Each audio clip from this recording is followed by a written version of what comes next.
Hey, John, great to see you out there again. Super pumped to be working with you as always. I'm really happy with how you're doing, especially knocking the rust off. You know, how you're manipulating the throttle application is super solid. So really, I'm just want to say great job. So lots of good stuff to work on here. Let's dig right into it. Into turn one, we are turning a little early and apexing a little early. So we're coming in here, pretty good job with the brake application. I want to see you about turning about a half car length or so later. And what I'm going to show you here is you're sort of coming in an apex. And the camera's a little low, so it's hard for me to see exactly where we apex, but you're apexing roughly the start of this curve. And really, I want to see you apex about a car length, a half car length past the start of it. And the reason why you can't really get back to aggressive throttle here, I want to see you be more aggressive to throttle here, is because we've apexed a little early, and that causes you to be running out of road a little bit too much here, right? And you can see if I really go slow motion, you're applying the throttle, you're like, yeah, let's get to it. And then all of a sudden, right about here, it stalls. And you're like, oh, am I going to run out of road? Okay, no, I'm good, right? That's all from a little bit early of an apex point, which is coming from a little bit early of a turn-in point as well. So turn one, a little bit later, and you'll be rock solid through there. Great job. Turn two, really like where you time your lift as well at the top of the hill. So into turn three, we're coming in with a lot of steam in here. So what really matters into turn three is trying to brake as deep as we can for the most part, right? Maximize full speed. So we're coming in, we're braking a little early, and we're braking a little late. I mean, a little light. So like into turn one, your peak G on the brakes was up to 1.2 Gs. And to turn three, the peak I see is 0.6, 0.7. So we're braking with really, 60, 55, 60% as much pressure as we see in turn one. And really, turn three here should be one of the biggest brake zones on this racetrack. So what I'd like to see you do into turn three is work slowly on first, not necessarily braking deeper. Let's first work on braking harder. And that'll cause you to start overslowing turn three. And then as you start to overslow turn three, I think you'll naturally be like, oh, I can brake deeper. So let's work on a harder brake application into here. The next note is really good job in your turning point. Good job through here. Good job. A little squirt of throttle, off the throttle. Love this. Feeding the throttle back in. Actually did a pretty good job out of turn four. I like what you're doing through four. Keep that up. Now, into turn five, let me jump to the previous lap as we had a little bit of traffic through here. Oops, I went back a little bit too far. So let's take a look here, right? So out of turn four, boom, back the throttle. What I would like to see you do here is I don't want to see you with your hands straight right now. You should be trying to get the car more to the right here. So you're using all the road. I'm still turning right. I'm turning right. I'm turning right. I'm turning right. And I'm going to be able to get about a half car width to almost a full car width off the inside. So as I turn back to the left, this left kink is not quite as much of a corner. And by getting further off the right, I'm going to have an easier time getting parallel with the outside of the road here for our brake zone. So I can brake with straighter hands into turn five. So to me, a little lazy out of four here. Hands straight. No, work it back to the right. Turning later. And where you're kind of apexing this left kink now, I'll be able to apex this left kink here. And I want to see you driving it harder into turn five, this is what's going to help you do, right? So you're having to brake way back in here because you're turning, it's just really early. I'm going to drive it harder, braking a little bit harder with straighter hands. The next thing here is I want to see you turn slower. So here, notice how you're apexing pretty much the start of this curve. What that does with the early apex is now you can't unwind the steering wheel on corner exit, right? So you're coming in and you have so much steering input still here because of that early apex point. And you should be able to roll in more speed, but you can't because of that steering wheel. So what I want to see you do is get a little bit more right out of four so that you can challenge the brakes some more into turn five.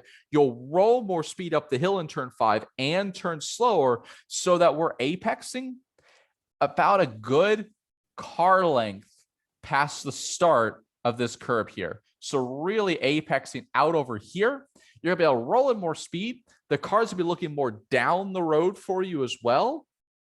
And that means you're gonna be able to get back to full throttle earlier out of turn 5 as well. So here, look at our throttle trace, right? Like you're feeding it in, you're feeding it in, you're feeding it in, and then you get back to full throttle a little bit late out of turn 5. So working on entry speed, a little bit slower turning point, not later, slower with your hands, so we can apex a little bit later in the corner as well. So I know that we're going to have an overtake here on the fast lap, but I wanted to use as much as our fast lap as possible. So now, as we come through here, I always forget if this is 6 or 7, but through the next fast right, which I think is 6, what we're currently doing is you're sort of slowing down to hold the car right on exit to set up for this next left-hander. Completely ignore this next left-hander. I want you to flow as much speed as possible through this next right-hander. So I'm trying to bring as much speed as possible. Your line's great through here so that I am using all of the track on corner exit to my left-hand side and only starting to get the throttle after the apex point. So I do not want to hold the car right out over here to set for this next left-hander. No point to it all, right? Because it doesn't lead on to this long straightaway at all. So I'm gonna be able to roll a lot more speed in. And let's say you're at, where are we, 65 miles an hour.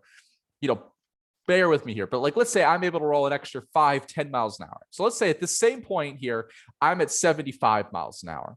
It's a really light brake zone in here, right? Like you barely even brake. So yeah, you might have a slightly better approach here, but I just need a little bit more brake. I'm going to have a long duration corner. I'm going to get the car rotated, looking exactly where you get now, but that speed's going to carry me all the way through here, right? And I'm going to end up exactly with the same exit as you. So don't worry about sacrificing to hold it right. Just roll a crap ton of speed through this next right-hander, let the car be free, use all the roads, squirt a full throttle, braking, just turning from the inside here, long duration corner. You'll feed the throttle back in here. You'll get back to full throttle and you'll have the same run out of here. Nice job with the overtake. Boom, back to full throttle here. This looks really good. I think you can carry full throttle a little bit deeper into this corner. See how we're a little early to throttle here? We're getting the throttle before ready to unwind the steering wheel. So what does that mean? It means we're over slowing the car. So I think you can be full, like maybe, you know, full to about here, then lifting, coast a little bit longer, back to throttle. Alrighty, good job through this right kink. There's a little bit more speed on the table for you there, but just slowly work up to it. Let's take a look here. How does our brake zone look? 0.5. We can brake a little harder and later in here as well. So that means you can carry full throttle deeper into this hairpin. I want to see a little bit higher G's. So where you're braking, you know, here, I think we could probably go another car length or so later, trail brake, roll a little bit more speed into this corner. Just really solid job with where you pick up the throttle here. Don't change a thing with where you pick up the throttle because I love that. Nice job. Aggressive back to throttle, a little bit of lift. Back to flat. That's awesome job through here. Nice job coasting. Boom, back to full throttle. Looks really solid. Through the, you know, right kink at the back straightaway here. Yeah, there's more on the table. This is a corner that you should slowly work up to. So when I look technique-wise, nice coast, braking in a straight line, feeding some throttle in here. This all looks good. I think the next step here is, can you do everything the same and just not have that brake application? Coast through here. And then from there, can we carry full throttle a little bit deeper and coast a little bit later? Those are the next two ways that you can slowly work up to this right kink. But ultimately, technique-wise, we look good. Let's just try to coast at the same point. Can we get through with it with no brake application? And then can we work up from there? Into the final corner, we're apexing too early. So notice our little bit of a tendency here to apex too early. We're talking about in turn 1, talked about in turn 5 as well. So here again, we're coming in, we're turning, we're apexing here. I want to be a little bit more parallel with this black patch here. So notice how we're apexing about a car length or so later. That's going to help you roll in more speed while still being aggressively getting back to throttle and get a little bit better of an exit point here. So we're seeing here, I want to see you aggressively get back to throttle now, but you can't because you're running out of road, you're running out of road, you're running out of road. You're only getting back to throttle here. And look where the car's pointed, right? Like you're not looking down the road, you're looking way out over here, which means you're not able to get back to full throttle until it's too late. So really, final corner, let's work on a later turning point. And really, it's, even to be honest with you, it's a tiny bit later, but it's really about slowing our hands down. Slow that hands down so that we can arrive at a later apex point from a very, very similar turn-in point. So again, looking for that black patch, looking more aligned and parallel with that black patch. You'll see how that'll be looking more down the road. You'll be back to full throttle closer to here-ish versus here-ish. And that'll help you carry at speed all the way down to turn 1, really, right? So synopsis, later apexes, turn 1, turn 5, this final corner as well. Really focus as well on getting to maximum brake pressure, especially into turn 3, like what we're seeing into turn 1 and into those hairpin style corners. And then it's turn 6 or 7 at that little back straight before the S's. Maximize that speed through there so we're not sacrificing holding the car to the right. Use every inch of the road. Those are the main focus points. Let me know if you have any questions, man. And yeah, I'm excited to see you back out there again.